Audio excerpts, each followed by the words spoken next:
शाकंभरी अर्थात फळभाज्या देणाऱ्या देवीचा नवरात्र उत्सव सध्या सुरू आहे।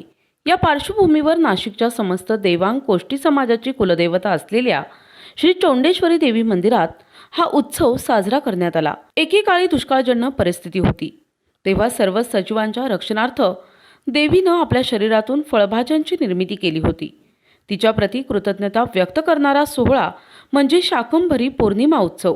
तिच्या कृपेने आपल्या बळीराजाच्या हाताला यश येते आणि तो मातीतून अन्नधान्य पिकवतो आणि या दोहोंच्या कृपेने आपण 2 वेळचे सुग्रास भोजन करू शकतो। याबद्दल कृतज्ञता व्यक्त करण्यासाठी शाकंभरी नवरात्रीचा उत्सव दरवर्षी देवांग कोष्टी समाजाच्या वतीनं साजरा केला जातो। यंदाही हा उत्सव समाज बांधवांच्या उपस्थितीत भक्तिमय वातावरणात साजरा झाला। प्रारंभी श्री चौंडेश्वरी देवीची विविध फळभाज्या, फुलभाज्या, पालेभाज्यांनी आकर्षक सजावट करण्यात आली होती। यानंतर देवीची सवाद्य पालखी मिरवणूक काढण्यात आली।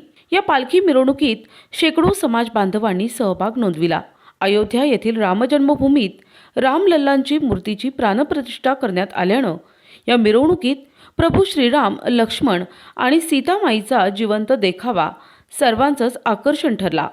पालखी मिरवणूक झाल्यानंतर श्री चौंडेश्वरी देवीची आरती करण्यात आली। आरतीनंतर उपस्थित भाविकांसाठी महाप्रसादाचे आयोजन करण्यात आले होते। पौष महिन्यात येणाऱ्या पौर्णिमेला शाकंभरी पौर्णिमा म्हटलं जातं। संपूर्ण जगाची अधिष्ठात्री असणाऱ्या दुर्गेचं एक रूप म्हणजे शाकंभरी देवी होय। तिला हजारो डोळे होते म्हणून शाकंभरी असं नाव पडलं। मान्यतेनुसार दुर्गा देवीनं मानव कल्याणासाठी शाकंभरी अवतार घेतला होता।